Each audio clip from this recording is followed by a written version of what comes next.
का जायजा लिया गया और हमारे आंदोलन को आगे कैसे बढ़ाना है उस बात के ऊपर चर्चा हुई। बहुत पॉजिटिव ढंग से हुई। विधायकी मंडल में जो साथी बैठे हुए हैं इनमें राज्यपाल जी नहीं आए, वो राज्यपाल जी आने से वो 5 मेंबरी कमेटी ने विधायकी मंडल की थी। उसके अंदर सबसे बड़ा इशू था कि एमएस अपने 3 कानूनों के साथ जो मांगे हमने पहले सरकार से दी थी, जिसकी तोमर के साथ खेतीबाड़ी मंत्री के साथ सीटिंग होती रही है, उसमें एमएसपी की बात, बिजली बिल 2020 की बात, कंसेशन का मसला, आंदोलन दौरान जो पर्चे दर्ज हुए हैं किसानों के ऊपर उनका एक मसला, और तीसरा जो लेखमपुर खीरी की घटना हुई है आंदोलन दौरान, वो उसका भी मसला पेंडिंग है। इनके ऊपर विचार चर्चा हुई है और इस कार्रवाई है वो हमारे दूसरे साथी बताएंगे। आप बोलिए जी।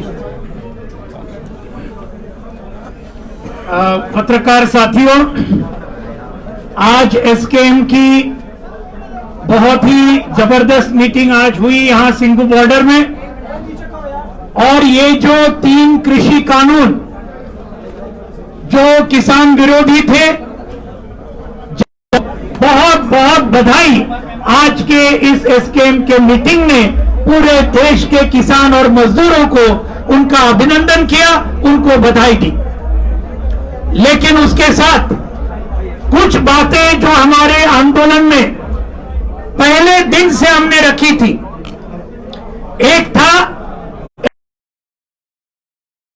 केंद्रीय कानून ये बनाना चाहिए, दूसरी मांग थी ये जो बिजली बिल 2020 जिसके चलते किसानों का बिजली का बिल और पूरे देश की जनता का बिजली का बिल 8 से 10 गुना बढ़ेगा और ये बड़े बड़े पूंजीपतियों को उसका पूरा मुनाफा मिलेगा। ये बिजली बिल ये रद्द करना चाहिए। 700 जो शहीद हुए, इन सभी शहीदों को मुआवजा देना चाहिए और यहां सिंगू बॉर्डर पर ये सभी शहीदों का एक स्मारक बनाने के लिए, स्मारक तो संयुक्त किसान मोर्चा बनाएगा, लेकिन जमीन देनी चाहिए, यह भी हमारी मांग थी। और आखिर में लखीमपुर खीरी के जो हत्यारे हैं अजय मिश्रा टेनी, गृह राज्य मंत्री इस देश के, जिनका काम है कानून और सुव्यवस्था को बरकरार रखना, यही हमारे 4 किसानों को रौंद डालते हैं, एक पत्रकार को रौंद डालते हैं। इनको केंद्रीय मंत्रिमंडल से बर्खास्त करना चाहिए और उनको यहां पर उनको गिरफ्तार करना चाहिए खून के आरोप पर। यह हमारी मांग थी। तो आज इस मीटिंग में कुछ बातें आगे गई है, कुछ चर्चाएं सरकार के साथ हुई है, कुछ सरकार का रवैया इन मांगों के बारे में, कुछ मांगों के बारे में, सभी मांगों के बारे में ऐसी बात नहीं है। आज यहां पर आज के मीटिंग में पूरे एक मत के साथ ये तय हुआ, आगे आने वाले ये कुछ दिनों में 5 मेंबरी कमेटी एसकेएम ने तय की, वो राकेश टिकैत साहब डिक्लेयर करेंगे और वो चर्चा होगी और उसके बाद में 7 तारीख को एसकेएम की फिर से मीटिंग होगी उसका ब्यौरा लेने के लिए। अभी राकेश टिकैत जी। सभी का धन्यवाद। और बहुत सी बातें हुई और पिछले इस पे आप सब लोगों को जानकारी है कि क्या क्या इशू, क्या क्या मुद्दे हैं। और अभी जो लेटेस्ट की नॉलेज है जो एसकेएम ने तय किया यहाँ पे मीटिंग में, वो जो 5 लोग तय किए हैं, एक कमेटी निर्धारित की, वो कमेटी भारत सरकार से बातचीत करेगी। वो ऑथेंटिक रूप से ऑथराइज कमेटी एसकेएम की है, उसके नाम हम बता देते हैं। ये एजेंडा साफ करना चाहती है, वो पूरे देश भर के मुकदमे हैं, उनका एजेंडा हो, वो चाहे हिमाचल के मुकदमे हो या वो बेंगलोर के मुकदमे हो, क्योंकि मुकदमे एक जगह नहीं है, मुकदमे बहुत जगह है, पूरे प्रदेश भर के मुकदमे हैं, उन सब पे, क्योंकि हरियाणा में बातचीत कल हुई थी और हरियाणा की कमेटी बनी हुई है। अगर भारत सरकार या हरियाणा सरकार बातचीत करना चाहती है तो कमेटियां बनी हुई हैं, वही कमेटियां फिर बातचीत कर सकती हैं। अपनी ये कमेटी बनेगी, कमेटी तय करती रहेगी किस किस स्टेट में किस किस को जाना है, ये कमेटी पूरे एसकेएम को बताती रहेगी और जहां पे भी जरूरत होगी, जो भी चीज की जरूरत होगी, इस कमेटी के माध्यम से सरकार हम तक संपर्क करे, इस कमेटी तक संपर्क करे, ये कमेटी एसकेएम को बताएगी। अगर उत्तर प्रदेश में बात करनी होगी तो ये कमेटी तय करेगी कि उत्तर प्रदेश में कौन बात करेगा, दिल्ली में कौन बात करेगा, हरियाणा में कौन बात करेगा, हिमाचल में, उत्तराखंड में कौन बात करेगा। उस पत्र में अपनी मंशा हमारे संयुक्त मोर्चा की बता दी थी। सरकार से उस पत्र के परिप्रेक्ष्य में आज तक कोई लिखित हमारे पास पत्र नहीं आया। जो हमारे साथियों ने बताया वो हमारी मांगे हैं। पूर्व का अनुभव हमारा नहीं रहा अच्छा। मंदसौर गोली कांड में कहा था सरकार ने कि हम 1 करोड़ देंगे, दिया, नौकरी भी दी, पर मुकदमे अभी भी हमारे 9000 मुकदमे चल रहे हैं। तो जहां भी ये आंदोलन होता है तो ये हमारी थर्ड पहली है, गृह की मुकदमे जब तक वापस नहीं होंगे हम यहां से नहीं जाएंगे, नंबर 1।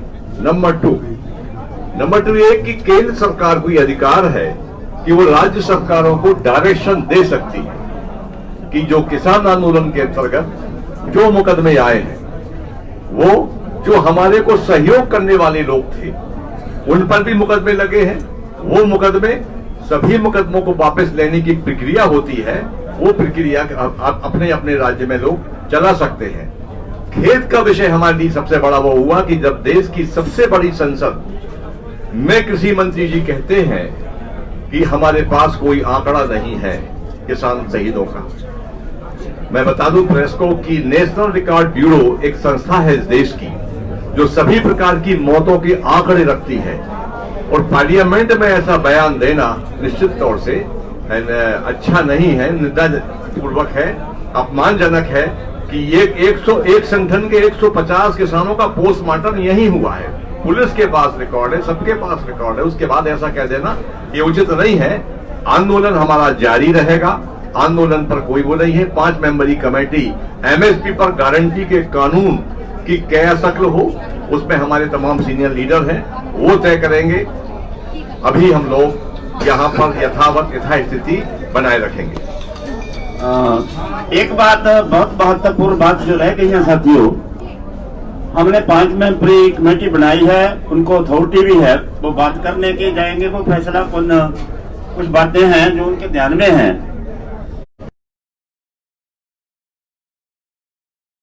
मांगे हमारी पेंडिंग हैं, जो एक दुक्कड़ बात आ रही है कि ये मान ली केस वापस हो गए, कंपनसेशन दे देंगे, कैसा कर देंगे, वैसा कर देंगे, बातें चल रही हैं। हमारी मीटिंग के अंदर ये बात की चर्चा हुई है, फैसला करेंगे ये कि जब तक केस वापस नहीं होते तब तक ये मोर्चा यहाँ से नहीं जाएगा। एक साफ बात है। दूसरी बात, वो सरकार कुछ बातें कहकर वापस मुकर जाए, क्योंकि ऐसा होता है।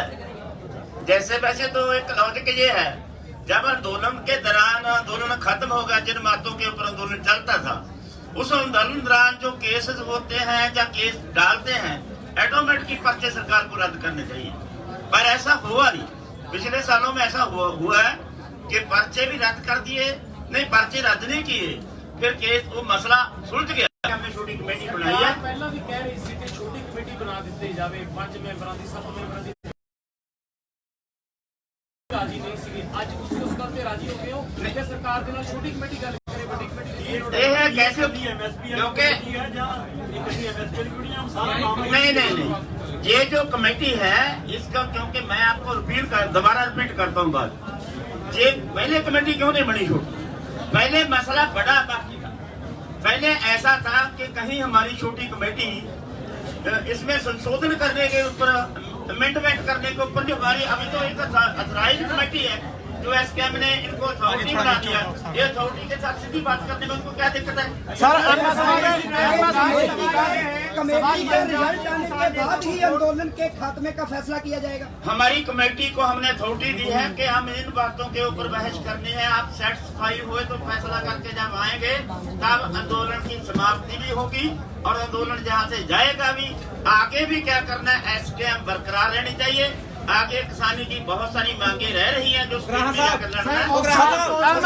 ਪੰਜਾਬ ਦੇ ਵਿੱਚ ਇਲੈਕਸ਼ਨ ਲੜੋਗੇ ਕਿਉਂਕਿ ਗੁਰਨਾਮ ਸਿੰਘ ਕਲੋਨੀ ਜਿਹੜੇ 5 ਮੈਂਬਰੀ ਕਮੇਟੀ ਦੇ ਮੈਂਬਰ ਨੇ ਉਹ ਪੰਜਾਬ ਦੇ ਵਿੱਚ ਆਲਰੇਡੀ ਕੈਂਡੀਡੇਟ ਅਨਾਉਂਸ ਕਰਨ ਲੱਗ ਗਿਆ। ਤੁਹਾਡਾ ਇਸ ਤੇ ਕੀ ਤਰਕ ਹੈ? ਤੁਸੀਂ ਵੀ ਕਰ ਦਿਓ ਕੈਂਡੀਡੇਟ ਦਾ ਕੋਈ, ਤੁਸੀਂ ਵੀ ਕਰ ਸਕਦੇ ਹੋ, ਕਰ ਦਿਓ। सर सवाल ये है कि इससे पहले जो आपकी एम्पावर्ड कमेटी 9 मेंबर्स की थी, टॉप डिसीजन मेकिंग, क्या वो खत्म हो गई है? नंबर 1, 9 मेंबरी कमेटी है, 9 मेंबरी कमेटी रहेगी, वो आखिर तक रहेगी जब तक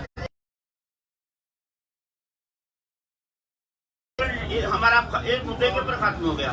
अभी बड़ी बातें हैं दुनिया की किसानी। सर एमएसपी पे क्या बैक चैनल टॉक्स जो चल रहे हैं, बैक चैनल टॉक्स जो चल रहे थे, क्या अब आप बैक चैनल टॉक्स नहीं करेंगे ये कहते कि अब जो बातचीत करनी है ऐसी 5 मेंबर कमेटी से किया जाए? क्यों करेंगे भाई?